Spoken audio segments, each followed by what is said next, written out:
I woke up later than I planned. The apartment was quiet, no alarm, no plans. Just sunlight finding its way across the kitchen floor. Saturday, it used to begin a little differently. I opened the cabinet, reached for the plates, one, then another. I didn't think about it, I never do.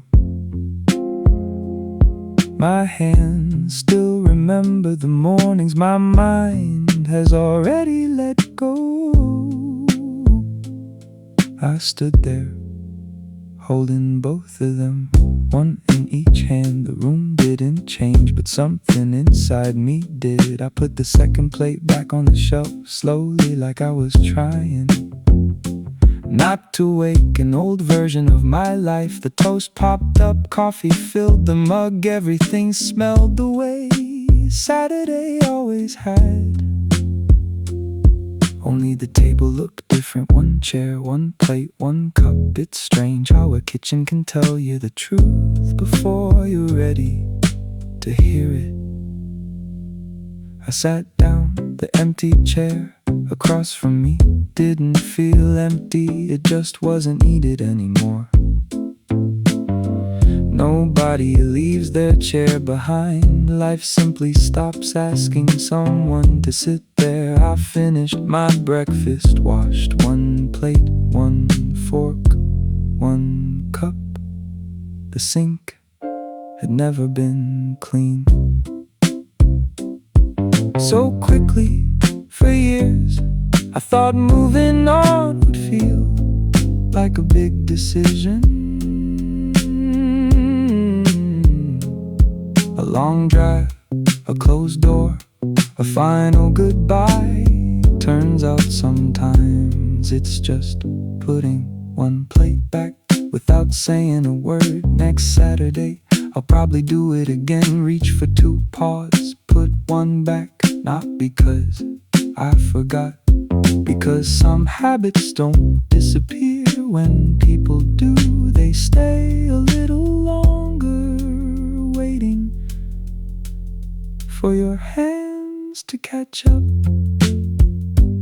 with your life.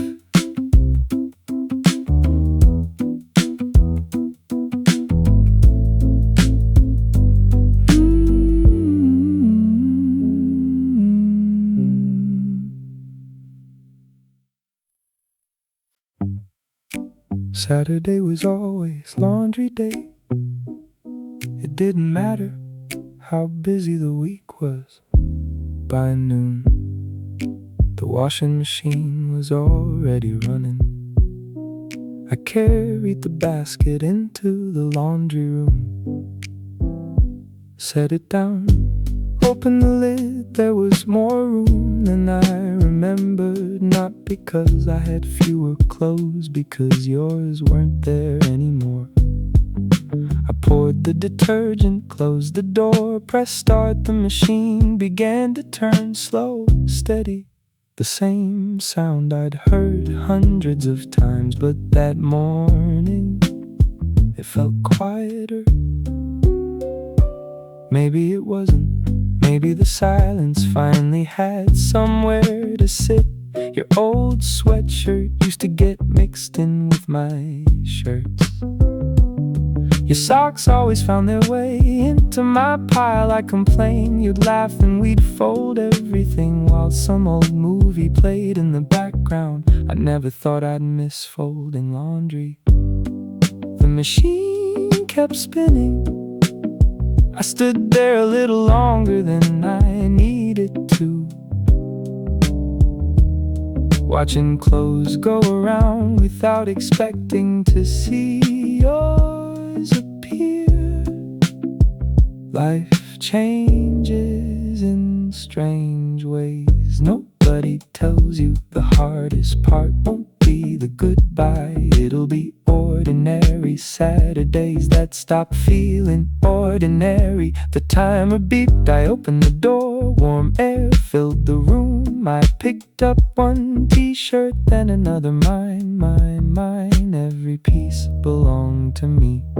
For the first time the basket felt too light. I carried it to the bedroom, folded each shirt the way I always do.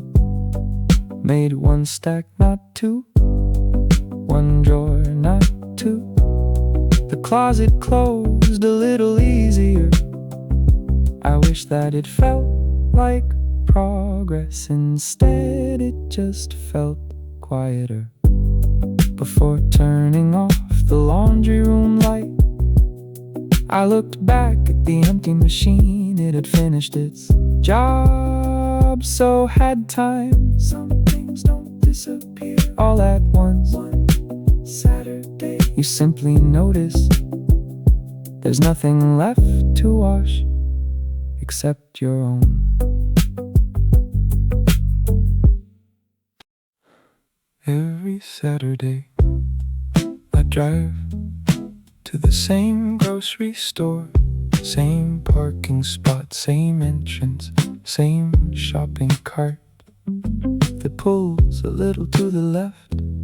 Some things never change. I open the grocery list on my phone. Milk, bread, coffee, eggs. I looked at it for a second, then I realized something was missing.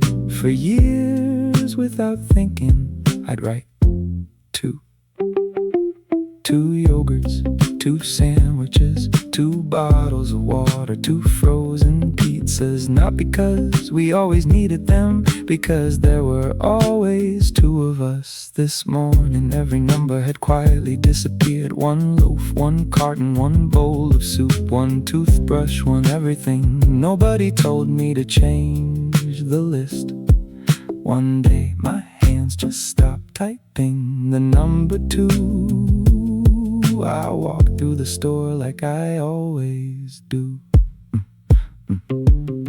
Coffee first, then bread, then the vegetables. The same route, the same shelves, the same music playing overhead. Nothing looked different until I reached the checkout. The basket felt lighter, not empty, just lighter. The cashier smiled. "That's all today?" I smiled back. "Yeah, that's all."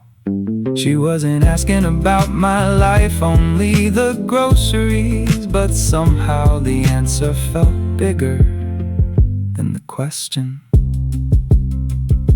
I carried 1 bag to the car. Years ago it always took 2. 1 in each hand. We'd laugh about buying more than we planned.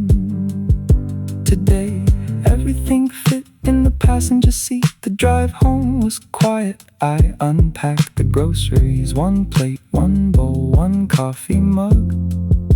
The kitchen didn't feel lonely, it just felt honest. People think you notice living alone when you wake up to an empty apartment. I didn't. I noticed it standing in aisle 7 when I realized I hadn't written 2 next to anything. Sometimes life doesn't change at home. Sometimes it changes in the grocery store. 1 item at a time.